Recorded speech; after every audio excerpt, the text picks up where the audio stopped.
Okay, so as I said earlier, the next step was to get your vacuum hose installed. You can see it goes on this side on the intake runner.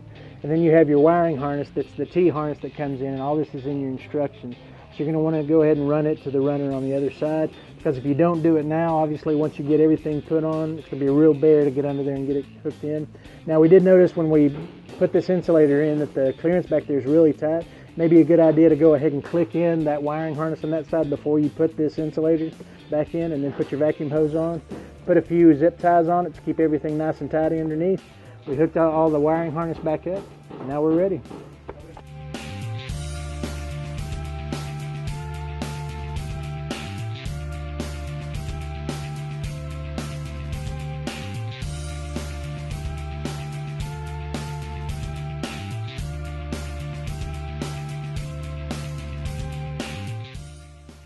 Okay, so now we're putting the gaskets on the intake runners now. Now one of the things you need to do when you put the gaskets on is actually use a little of Edelbrock's gasket cinch. You put a thin coat on the runner itself and then a thin coat on the gasket. Let it sit for 5 minutes before you put those on. It's going to stick it in place so it's not going to try and move around as you put the actual supercharger unit on, because as you're sliding the supercharger unit in, that gasket's going to want to move around some, and you need to make sure that they stay in place so you don't have any air intake leaks at all around the supercharger itself. So we did that. We're putting the gaskets on now. Next step will be to put the supercharger unit on and get it bolted down.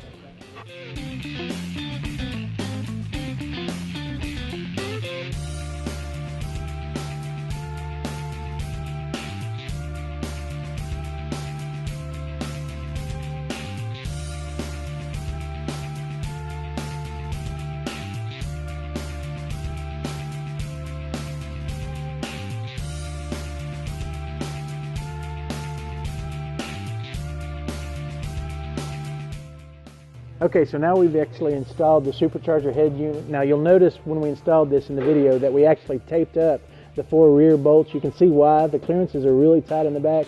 If you didn't put the bolts in first and tape them up so that we could slide it into place, you'd never get those bolts in. So make sure you tape them up, get the head unit laid in place, and then you can drop those bolts down in the back. All right, so after we installed the throttle body, we actually went ahead and installed the new intake tube that came with the E-Force kit.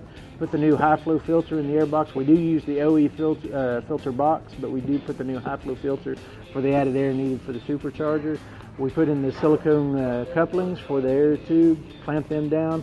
We put in our new PCV valve tubes. Again, and this is a point that we want to make sure we reinforce. These are the new ones that come with the E-Force kit. They're pre-bent, they're the correct length. They're just a plug and play. There's no reusing the old ones or having to reuse the couplings and put new hose in. All of this comes with the kit, so it's a real simple, really clean install. Got everything reconnected for the throttle body and the OT sensor. So we've got all of that done. As you come over here, you can see we actually went ahead and replumbed. This is the hose that goes down to our water pump that we installed earlier. Got it clamped in. This back hose is the one that comes to the reservoir. So we've got that installed now. We've got all of our connectors reconnected for the wiring harness. All the wiring harness, again, is pre-terminated. All the links are correct. You can see how OE it all lays in. So we've got all that plugged in now. So now the next step is actually to prime the pump for the coolant system and then fill up the coolant system. And we'll be ready to fire it and see what happens. Okay, so the next step is to actually fill the coolant system. What you'll want to do is go ahead and fill the reservoir tank. Go into the cab, turn the key to the on position, which will actually fire the water pump below.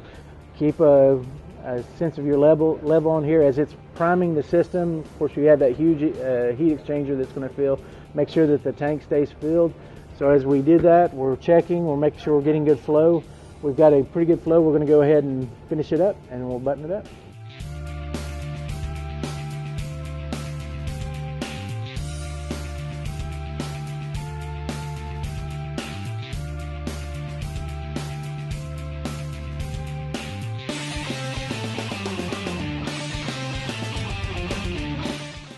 Okay, so we finished priming the coolant system.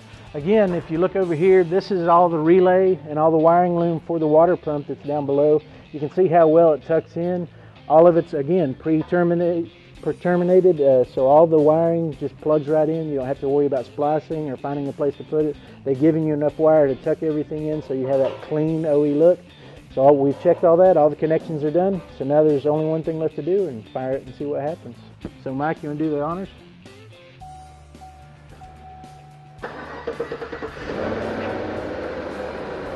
Give it a blip for us.